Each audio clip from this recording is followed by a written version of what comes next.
Reverend fathers, sisters, teachers, parents, and my dear friends, we would like to tell you a story, a king's painting. Once upon a time, there was a kingdom.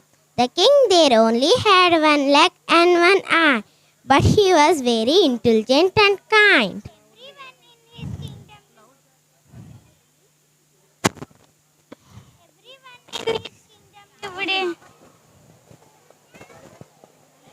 Everyone in his kingdom lived a happy and healthy life because of their king. One day, the king was walking through the palace hallway and saw the portraits of his ancestors.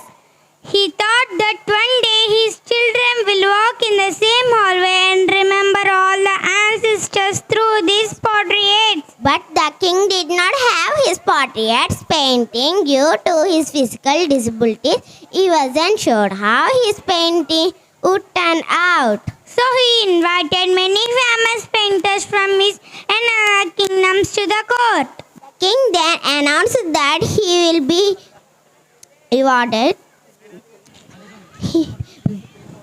beautiful portrait made of himself to be placed in the palace. Any painter who can carry out this should come forward. He will be rewarded based on how the painting turns up.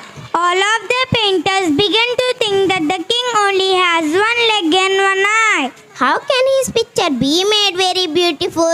It is not possible. And if the picture does not turn out to look beautiful, then the king will get angry and punish them. So one by one, all started to make excuse and politely declined to make painting of the king. But suddenly one painter raised his hand and said that I will make a very beautiful portrait of you which you will surely like. The king then became happy hearing that, and other painters got excuse. The king gave him the permission and the painter started the drawing the portrait. He then filled the drawing with paints. Finally, after taking a long time, he said that the portrait was ready. All of the courtiers, other painters, were curious and never thinking, how can the painter make king's portrait beautiful?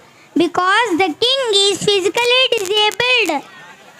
what if the king did not like the painting and got angry?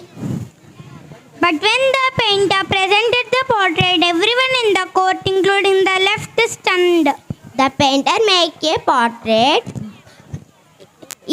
if the king was sitting on the horse. On the one leg side, holding his bow and aiming the arrow with his one eye closed. The king was very pleased to see that the painter made beautiful portrait by cleverly hiding the king's disabilities. The king gave him the great reward. Moral of the story: We should think positive of others and ignore their deficiencies. we should learn to focus the good things instead of trying to hide weaknesses. If we think and approach positively when in a negative situation, then we'll be able to